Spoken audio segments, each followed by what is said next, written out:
찾아가는 인터뷰 시간입니다. 오늘은 진보당 상임대표 윤희숙 대표님을 만납니다. 네, 안녕하십니까? 안녕하십니까? 네, 시간 내주셔서 고맙습니다. 네, 네. 반갑습니다. 우선 이런 질문을 먼저 드리겠습니다. 네. 4.10 총선이 코앞이지 않습니까? 네. 이번 총선의 의미를 나름대로는 어떻게 예. 규정하십니까? 저는 뭐 누가 뭐라 해도 이번 선거는 본질이 윤석열 정권 심판의 선거라고 생각합니다. 그래서 이 본질에서 벗어난 방향으로 이번 총선을 생각하시는 게 그래서 잘 안 풀린다고 생각하는데요. 예를 들면 삼지대 정당 같은 것들이 어떻게 보면 출연하게 된 배경이 제가 볼 때는 어떻게 보면 당내 권력 싸움에서 그렇죠. 밀려나서 삼지대로 가면서 여러 가지 대의를 표방하긴 했으나 선거의 성격 자체가 본질이 윤석열 정권을 누가 더 잘 심판할 적임자인가를 가려내는 선거이다 보니까 결국에는 그런 선거로 갈 수밖에 없겠다라고 생각을 하고요. 저희도 그래서 이것을 위해서 이제 최대 진보 연합을 만들고 그걸로 야권의 총단결을 만들어서 정권 심판을 하자 그런 뜻을 저희도 모았던 겁니다. 네. 반윤 전선 이건 뭐 지금 요새 여론조사 결과가 잘 보여주는 것 같습니다. 네. 그런데 국민의힘의 한동훈 비대위원장이 이런 얘기를 했어요. 민주당을 향해서 진보당과의 비례대표 위성정당 합의는 종북 세력과 합체다. 말하자면 진보당을 종북 세력 규정한 셈인데요. 총선을 겨냥한 국힘 측의 이런 프레이밍에 대해서 네. 임 대표님은 주권자들에게 어떻게 설명을 하시겠습니까? 저는 이것은 한동훈 위원장이 야권 연합을 깨고 싶어서 프레임 전환을 시도하는 것이라고 생각하고요. 이번 정권 심판의 선거를 운동권 심판의 선거로 본질을 바꾸고 싶어 하는데 그 방도를 색깔론으로 가지고 있다라고 보고 있습니다. 그래서 한동훈 위원장이 연일 지금 종북이란 말을 하지 않으면 하루를 그냥 넘기지를 못하는데요. 우리 당에 대해서 종북이니 간첩 전력자니 통진당 후신이니 하는 말을 아무런 근거 없이 계속 하고 있어서 저희가 선거에 이기고 싶다고 아무 말이나 해선 안 된다며 한동훈 위원장을 고발을 했습니다. 네. 그래서 사실은 좀 따지고 보면 진보당은 이미 저희는 선관위에 등록한 합법적인 정당이고 그리고 주민들이 선택해서 강성이라는 국회의원을 선출해 주셨고 그리고 울산에 동구청장도 있고 20명의 지방의원들이 활동하고 있는 당인데요. 이런 당에 대해서 우리 당이 그렇게 위험하고 종북정당이고 그런 후신이면 왜 법무부 장관 할 때는 아무것도 하지 않았냐. 그러게요. 선거 한 달 앞두고 갑자기 늑대가 나타났다는 식으로 우리 당에 대해서 위험한 세력이라고 겁을 주고 있는 건데 저는 그것은 자신이 법무부 장관 때 업무를 방기한 것이다.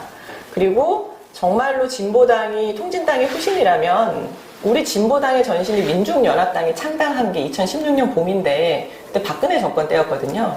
그러면 박근혜 대통령이 통진당 부활의 공범이냐라고 전 따져 물을 수밖에 없다. 맥락을 보면서 말을 했으면 좋겠다고 생각하고요. 이렇게 근거 없는 이야기를 막 뱉어내고 그로 인해서 특정한 정치 세력에게 어떤 낙인을 붙이고 그 낙인을 가지고 다시 또 공격하는 방식의 색깔론 선거는 저는 이번 선거를 마지막으로 끝내야 한다고 생각합니다.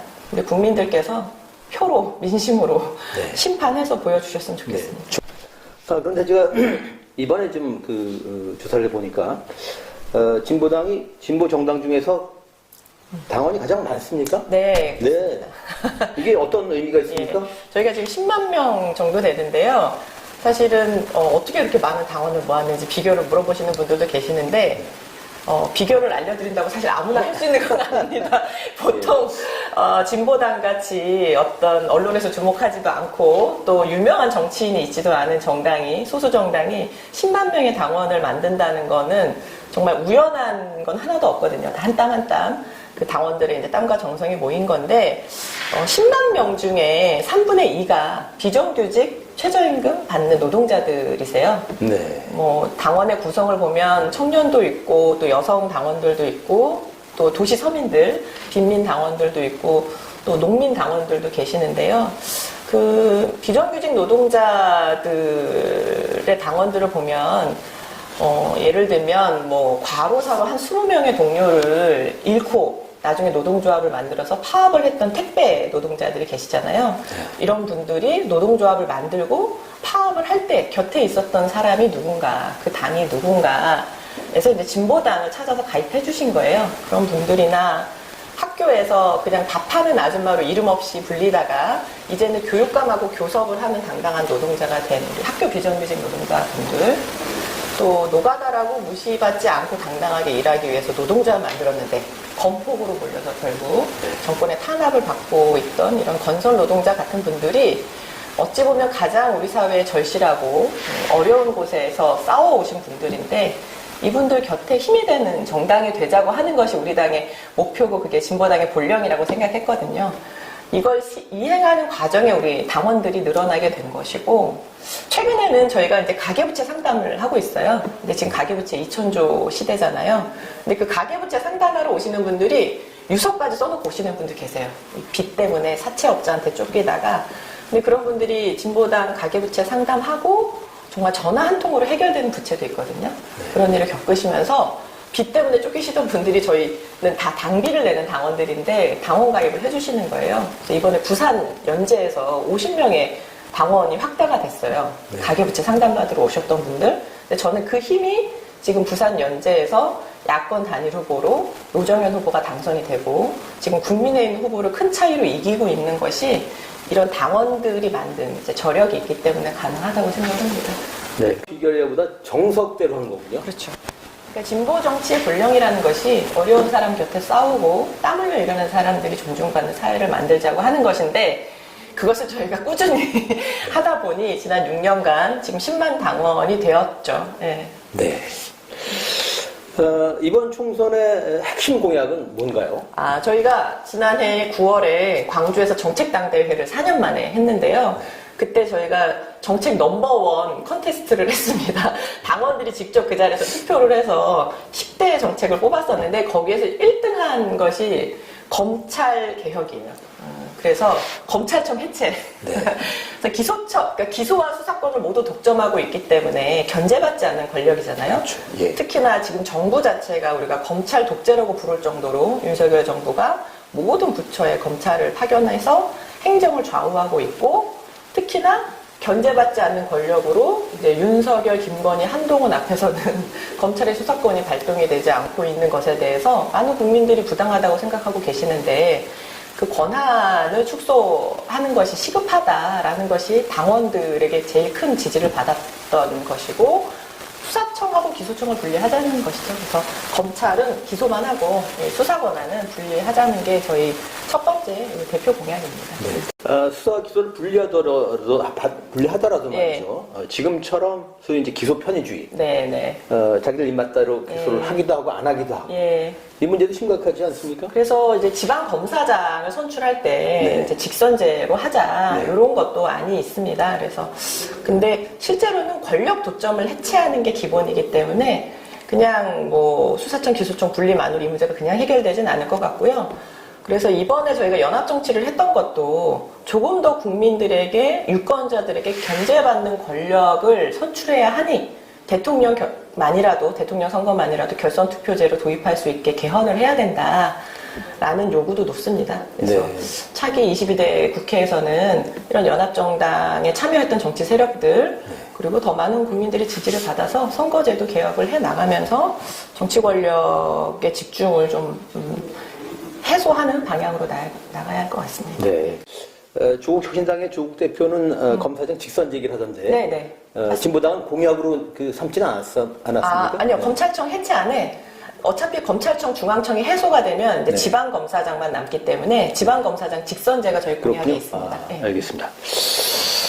진보당의 강성희 의원이 네. 지난 1월달 전북 특별자치도 출범식에서 윤석열 대통령에게 이러시면 안 됩니다 라고 했다가 네. 잘 아신 대로 대통령 경호처 직원들에 의해서 입을 틀어막히고 사지가 들린 채 퇴장당했습니다. 소위 입틀막 경호의 시작이었죠. 네. 저는 뭐 대통령에게 입틀러, 히틀러 연상시키는 이런 별명을 이렇게 선사하고 계신 적인데 말이죠. 대통령이 지방정부 행사에 와서 국민의 대표를 상대로 이러시면 안 되는 거 아닙니까?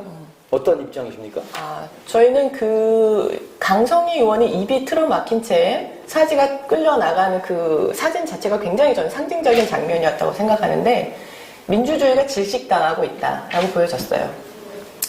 그리고 거기에서 더 한 가지 놀라웠던 건 그러니까 그 입을 틀어막은 거, 사람을 끌어낸 것도 있지만 국회의원을 사지를 들어 끌어낸 것도 굉장히 폭력적이었지만 소리를 못 내게 입을 틀어막았던 것이 저는 굉장히 여러 가지 의미가 있다고 생각하고 그와 연동해서 현장에 있었던 누구도 그것을 말리거나 항의하지 않았던 것도 저는 굉장히 충격이었어요. 그러네요. 네. 근데 그것은 저는 앞으로 우리 사회가 어떻게 될 것인가를 보여주는 장면이라고 생각했거든요. 당시에 이제 서울의 봄이라는 영화가 화제가 됐었는데 그렇죠. 네. 그 영화가 그렇게 화제가 됐던 게 저는 배경이 있다고 생각합니다.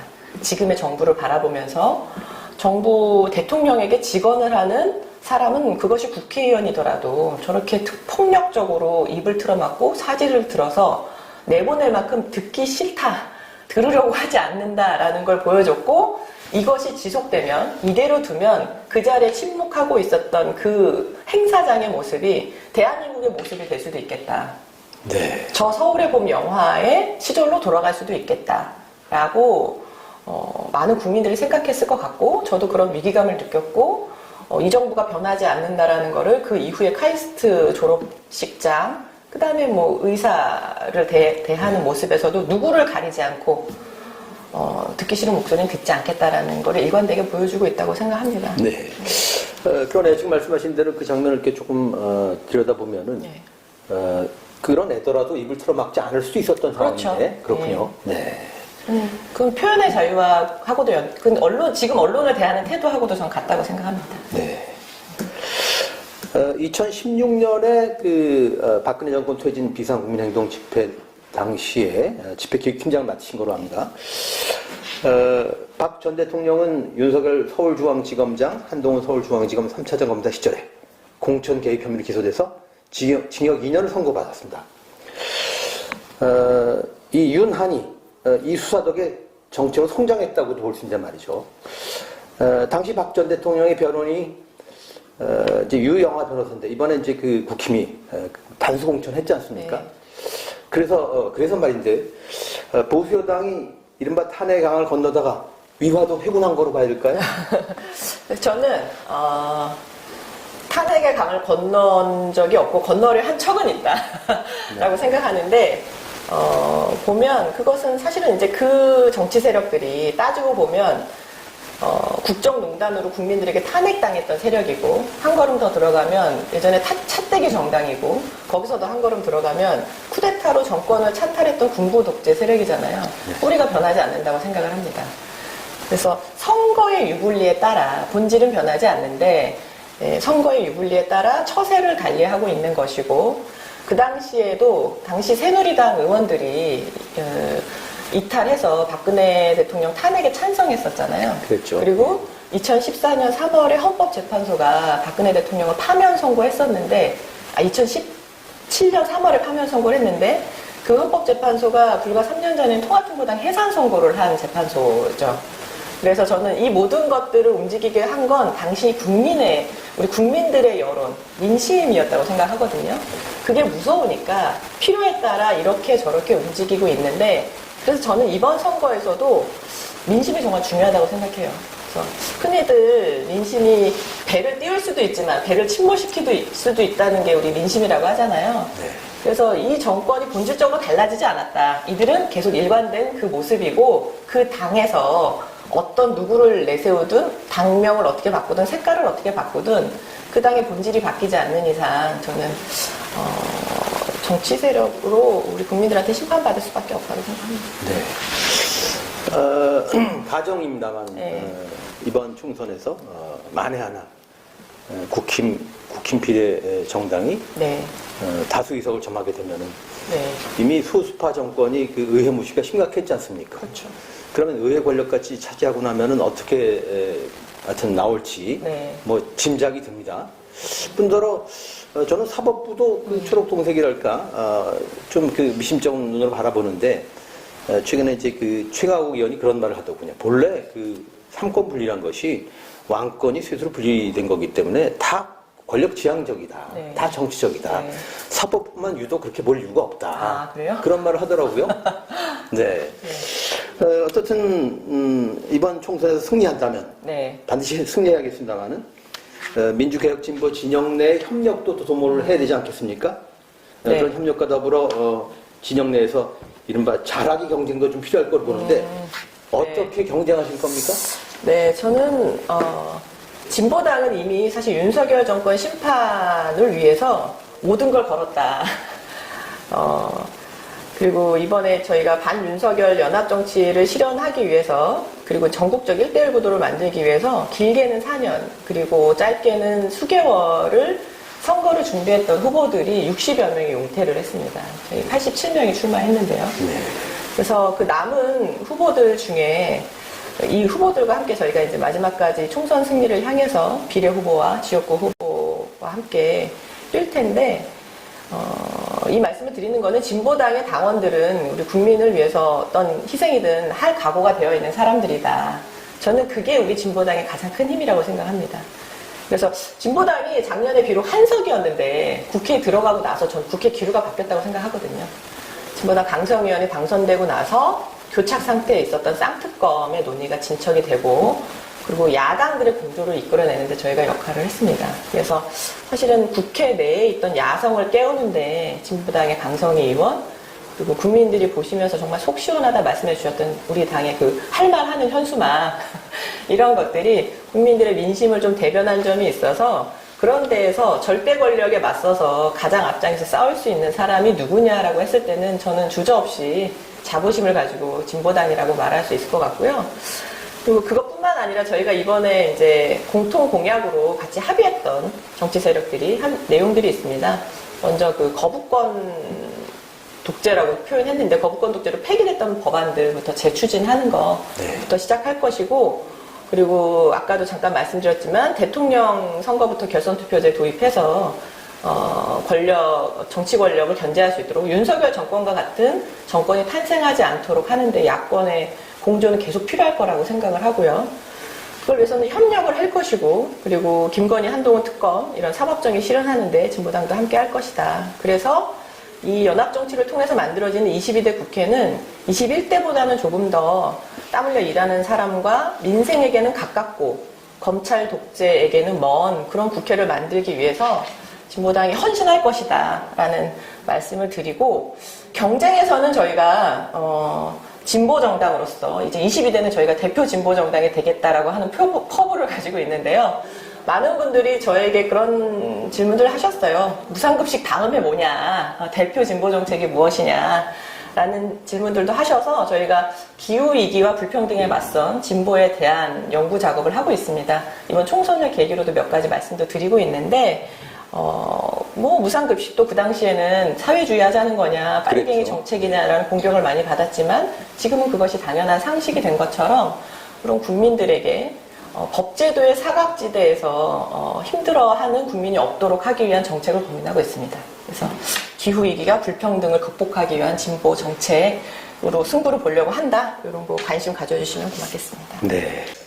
저희 언시국은 그 전시국의 언론 부문이기도 하지만은 윤 정권의 언론 탄압을 저지하는 한편 언론개혁 운동을 하는 NGO입니다. 언론에 유감이 많으실 텐데 언론을 향해서 총선을 앞둔 이 중치하는 시점에 어떤 고언을 주시겠습니까? 예. 저는 유감이라기보다는 어떤 그 사회 문제의 반영이라고 생각을 하는데요. 한동훈 장관의 종북 발언을 계속하는 이유는 그 발언이 계속 보도되기 때문이라고 생각합니다. 검증 없이. 그래서 저는 이런 색깔론 정치, 나쁜 정치를 종식하기 위해서는 언론에서 최소한의 사실검증, 비판과 견제 기능을 유지해서 그걸 지켜주시기를 부탁드리고 그게 제일 지금은 부탁드리고 싶은 것이고 그래서 색깔론을 극복하는데 저는 언론의 역할이 크다고 생각합니다. 근데 두 번째로는 이제 그 언론들이 자기 목소리를 그렇게 낼 수 있도록 하기 위해서 언론의 자유와 독립을 위해서 진보당은 함께 싸울 것이다. 그 말씀 꼭 드리고 싶었어요. 언론의 자유가 사라지는 것은 진보 정치에게도 결코 좋은 일은 아니기 때문에 특히 이번에 저희가 그걸 짧은 기간 안에 언론이 어떻게 변질되어 가는가를 저희가 직관했잖아요. 실시간으로. 그래서 윤석열 정부 들어서서 KBS 수신료를 분리징수하면서 자금줄을 틀어지고 사장을 바꾸더니 갑자기 프로그램 폐지, 진행자 교체 이런 것들이 일사천리로 진행이 되고 결과적으로는 신년 대담에서 그 파우치 사태까지 저는 그걸 보면서 제가 다 부끄럽더라고요. 어떻게 언론인이 저럴 수 있는가라는 생각이 들어서 그래서 그런 뭐 국민의 방송이 아니라 결국 용산의 방송 정도 된 것이고, MBC 방송에서는 김건희 여사를 안 붙였다고 뭐 또 징계를 한다던가. 근데 지금 우리 국민들의 수준은 그런 걸 용납하는 저는 수준이 아니라고 생각하거든요. 그래서 언론인들이 언론의 본연의 기능을 지키기 위해서 싸운다면 저는 국민들이 함께 싸우실 거라고 믿어요. 그래서 진보당도 그런 언론의 자유와 독립을 위해서 싸우시는 언론인들을 언제나 지지하고 함께 하겠다라는 약속 드리겠습니다. 네. 국민의 방송이 아니라 박민의 방송 이런 말씀입니다. 예. 박민의 방송, 예. 라임이 사네요. 국민의 방송 아니고 박민의 방송. 예. 예. 그런데 그 KBS 수신료 문제를 네. 레버리지로 네. KBS 구성원들을 이렇게 볼모로 잡은 네, 그런 그렇죠. 인상을 봤습니다. 예. 그래서 처음부터 굉장히 계획하에 장악하기 위한 계획을 가지고 시작했다. 예. 네. 돌이켜 보면은 이 소위 언론 지형, 네. 과거에는 신문이 이제 그 보수로 길어진 운동장이었다고 하면은 이 종편이 생겨나면서 이제 방송도 이제 그 기울어지기 시작했거든요. 네. 근데 이제 공영방송 주기라면서 완전히 그 방송 지형도 그렇게 바꿔놓겠다는 그런 심산인 것 같습니다. 네. 예. 이번에 이제 총선을 앞두고 공천을 하면서 이런저런 진통이 있었지 않습니까? 거기다 지금 얘기한 대로 뭐 보수 극우 언론이 편파 보도를 해서 또 그걸 가중시킨 그런 인상을 받습니다. 그렇다 보니까 총선 전망이 좀 엇갈리기도 하는데 나름대로는 이번 총선 결과를 어떻게 전망하십니까? 저는 이번 선거의 본질이 정권 심판 선거라고 말씀드렸는데요. 그래서 저는 국민이 이길 것이다. 예. 국민들이 승리하는 선거가 될 것이라고 생각합니다. 그런데 이제 중요한 건 이제 투표율도 중요하다. 네. 대대로 한 60% 전후로 투표율이 올라가면 총선에서 그러면 보통 이제 민주진보 계열이 승리하는 선거로 귀결된 경우가 많았는데 역대 선거 결과를 보면 그만큼 누가 투표장에 나오는가 그리고 얼마나 많이 나오려고 하는가에서 이번 선거가 이 정권을 심판하고 싶은 국민들에게 투표장에 나올 수밖에 없도록 하는 선거라고 생각해요. 이길 수밖에 없다고 생각하고, 그래서 특히 이제 삼지대 같은 경우는 저는 별로 이렇게 영향을 발휘하지 못할 것이다. 최근에 조국 혁신당이 돌풍이 좀 있긴 한데요. 이번 선거가 단순히 이번 총선 한 번만 보고 국민들이 이제 투표를 하실까 그런 생각도 들어요. 앞으로 이제 2년 뒤에 지방선거가 있고 또 대선도 있고 그 다음 총선이 있잖아요. 그런 걸 보았을 때 대한민국 정치가 좀 근본적으로 바뀌어야 된다고 생각하시는 분들은 저 정치 세력이 얼마나 대안이 될 것인가, 믿음을 가지고 표를 줄까, 앞으로 계속 우리나라 정치를 바꾸는 데 역할을 할 수 있을까를 내다보시고 투표를 해주시면 이번 민주진보 개혁 진영의 이런 연합 정치가 조금 더 큰 승리를 거두고 앞으로 실제로 그냥 이번 선거만 이기는 것이 아니라 그 정치를 바꿀 수 있는 힘을 가질 수 있을 것 같습니다. 네. 사실 대한민국 주권자는 극한 직업입니다. 네. 깨어있는 시민들에게 이번 총선에 어떻게 임해달라라고 호소를 하시겠습니까? 많이 하는 말 중에 진짜 대한민국 국민으로 살기 너무 힘들다. 아니 촛불을 그렇게 6개월간 들어서 국정농단 세력을 끌어내렸는데 다시 저렇게 윤석열 정권 같은 정권을 맞이해야 하나, 그런 얘기를 예전에 많이 했었는데 상인인 시절에 제가 당대표가 되고 나니까 국민들께 너무 죄송스럽더라고요. 우리나라 정치가 이 수준밖에 되지 않아서 국민들을 계속 힘들게 하는구나. 이 자리를 빌어서 죄송하다는 인사를 드리고, 근데 제가 저를 지금의 자리로 저를 성장시키는데 중요한 비중을 차지한 게 저는 이제 촛불 광장인데요. 제가 광장에서 목격했던 거는 대한민국은 민주공화국이고 대한민국의 모든 권력은 국민으로부터 나온다라고 하는 그 헌법 구절을 현실화시키는 것은 헌법학자도 권력자도 아닌 주권자의 의지와 행동이었다라고 생각합니다. 그래서 그리고 그 촛불은 그 자체가 바로 우리 자신이기 때문에, 국민들 자체이기 때문에 그건 절대 꺼지지 않고 사라지지 않는 거라고 생각하거든요. 그래서 권력은 유한하고 국민은 영원하다. 국민을 이기는 권력은 없다라는 말이 저는 대한민국의 민주주의의 역사에서 저는 증명되어 온 사실이라고 생각합니다. 네. 그거는 흔들리지 않는 믿음이고요. 네. 그래서 이번에 그 국민들께서 이긴다라는 데에서 확신을 가지시고 결코 국민을 이기는 권력은 없다라는 믿음으로 이번 총선에 나와서 그 말씀하셨듯이 짱돌이라고 생각하고 투표용지를 들고 검찰 독재 연장을 막기 위한 최초의 연합정치 시도를 승리로 이끌어 주시기를 부탁드립니다. 네. 아까 그 대선 결선 투표제 얘기를 하시니까 가정의 질문입니다만은 그러니까 제도 문제도 있다는 것이 지난 대선 당시에 결선 투표제가 도입됐었다면 정권이 안 바뀔 수도 있지 않았을까요? 결선 투표제가 있었다면 윤석열 정권이 탄생하지 않았다고 확신합니다. 저는. 네. 더불어민주연합의 그 비례대표 후보, 시민사회가 뽑은 비례대표 후보 세 분이 뭐 자진 사퇴하거나 아신 대로 컷오프 됐습니다. 그 과정에서 이 거대 정당 민주당의 레드 컴플렉스도 작동했다고 저는 봅니다.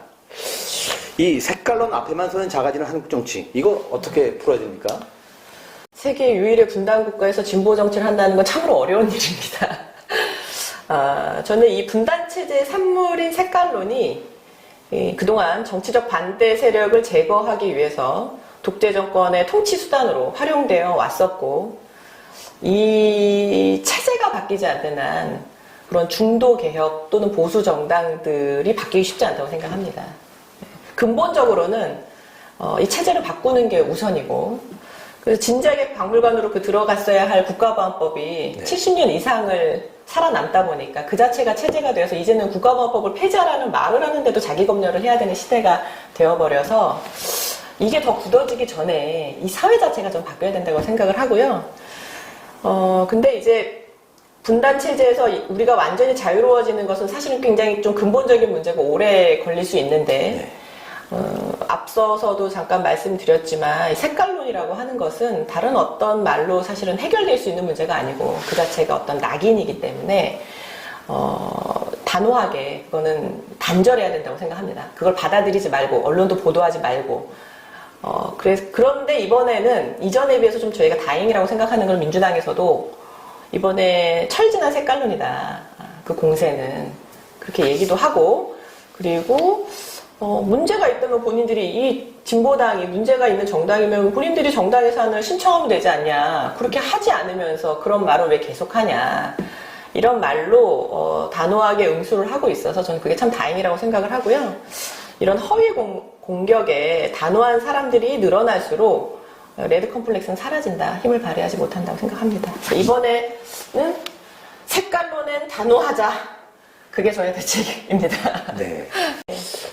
오늘 인터뷰가 한번 미뤄졌습니다만은 그 당시에 이제 윤 대표님께서 하여튼 임태훈 군인권센터 소장 배제안 그 건으로 하여튼 회의가 계속 이어진다고 하셨는데, 임 소장의 경우에 병역도 병역이지만은 이 성소수자 문제에 대해서 경기를 일으키는 보수 기독교 세력이 이 세력을 지나치게 의식한 결과 아닐까, 이런 합리적 의심을 하게 됩니다. 이번 총선에서 민주개혁 진보 세력이 승리하면은 그러면 22대 국회 그 차별금지법 만드는 겁니까? 저희는 당연히 만들 거고요. 만들자고 하는 것이 우리 당의 입장이고, 민주당 내에서도 찬성하는 의원들이 있고요. 근데 임 소장이 이제 저는 국회 이번에 이 비례 후보 명단에 들어가지 못한 굉장히 아쉽고, 그와 관련된 입장은 여러 번 저도 발표를 했는데요. 그걸 보면서 정치가 시대 변화를 따라가지 못하는구나 이런 생각이 들었습니다. 그리고 이 정치가 다른 변화보다 굉장히 뒤처지고 있어서 쫓아오는 형국이라서 저는 그런데 일조하고 있는 게 낡은 선거제도라고 생각합니다. 그러니까 진보 정당들, 소수 정당들이 원내 진출을 가로막는 승자독식 소선거구제를 비롯한 연합 정치를 가로막는 이중당적 금지라던가 또 결선 투표제가 없는 이런 조건들을 바꾸는 게 22대에서는 필요하다. 그런 선거제도 바꾸고 그에 기초해서 다양한 정치 세력들이 진출할 수 있는 통로도 만들고 결국에 이제 정치 자체가 바뀌어야 가능할 것 같고요. 진보적인 정치 세력들이 많이 들어가야 사실은 국회 내에서 자유롭게 토론하고 소신에 따라 의지에 따라 투표할 수가 있는데 현재는 이 굉장히 불합리한 선거제도 때문에 이기는 편을 드는 정치를 계속 하고 있는 거죠. 근데 저는 이 자체가 좀 바뀌어야 된다고 생각하고, 그러는 데 있어서 좀 중요하다고 제가 바라보고 있는 건 보수를 참칭하고 있는 세력들. 이를테면 현재 사실은 뭐 강제동원 피해배상 문제라던가 해고염수 문제를 처리하는 데 있어서 국민의힘이 보여주는 태도는 보수 정당이라고 부를 수 없는 태도라고 생각하거든요. 네. 그거는 어떻게 보면 나라를 팔아먹는 보수가 어디 있겠습니까? 저는 보수를 참칭하는 정당이라고 생각하는데 그런 정당들을 최소화시키고 국회 내에서 민주와 진보가 한 축을 차지하고 합리적으로 토론하고 경쟁하는 국회가 되어야 저는 이런 문제들이 좀 임 소장과 같은 또는 이제 차별금지법 제정 문제와 같은 것들이 합리적으로 토론하고 이루어질 수 있다고 생각을 합니다. 그래서 이번에 22대에 들어가면 차별금지법 제정을 위해서 저희도 열심히 노력하고 만들어내려고 하겠습니다. 네. 이 나라를 팔아먹는다는 얘기 하시니까 실제로 이 영상도 돌아다닌 것 같습니다만은 우리는 나라를 팔아먹어도 XX 당해요. 이랬던 아주머니 있었습니다. 예. 예, 떠오르네요. 예전의 네. 기억이.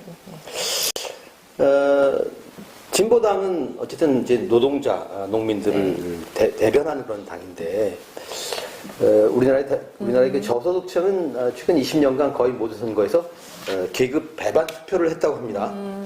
근데 이 계급 배반 투표마저도 레드 컴플렉스 때문이라는 그런 분석이 있습니다. 좀 변주해서 다시 여쭤보는 건데, 결국 같은 질문인데, 이번 총선에 임하는 주권자들에게 권한 합작의 종북몰이에 어떻게 맞서라고 하시겠습니까? 얘긴 했지만 저는 지금의 종북몰이는 검찰 독재 연장을 위한 집권 연장 카드다. 네. 색깔은 단호하게 맞서야 된다. 라고 생각하고요. 이제 계급 배반 투표라는 부분에 대해서 조금 더 얘기를 드리고 싶었던 거는 이제 우리 국민들께서 유권자들께서 스스로 이거를 자신을 어떤 계급으로 인식하고 있는가의 문제가 있을 거라고 생각합니다. 우리나라의 노동조합 조직률이 13.1% 정도인데요. 그러니까 이를테면 그 노동조합 조직률이 올라갈수록 빈곤율이 떨어진다는 조사 결과가 있어요.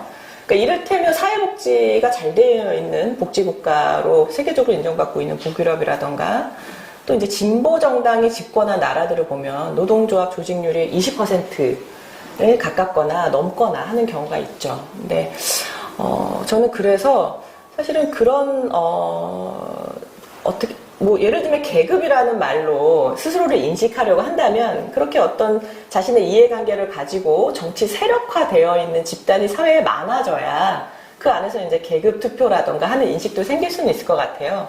그래서 자기의 권리를 위해서 어떤 정당에게 투표하는 것이 좋은지를 조금 더 어떤 이제 세력화된 관점에서 바라보실 수 있을 것 같은데 지금 우리나라의 투표를 좌우하는 것은 이제 우리나라 노조 조직률이 13%에 불과한 것처럼 많은 국민들에게는 이런 계급 기반의 투표라는 게 별로 가닿고 있지 않지 않을까라고 생각을 합니다.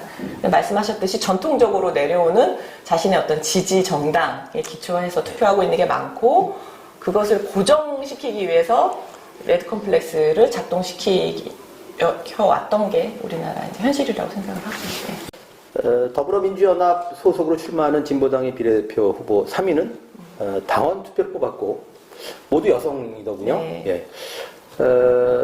과거 청년연대 대표도 지내신 거랍니다만은 네.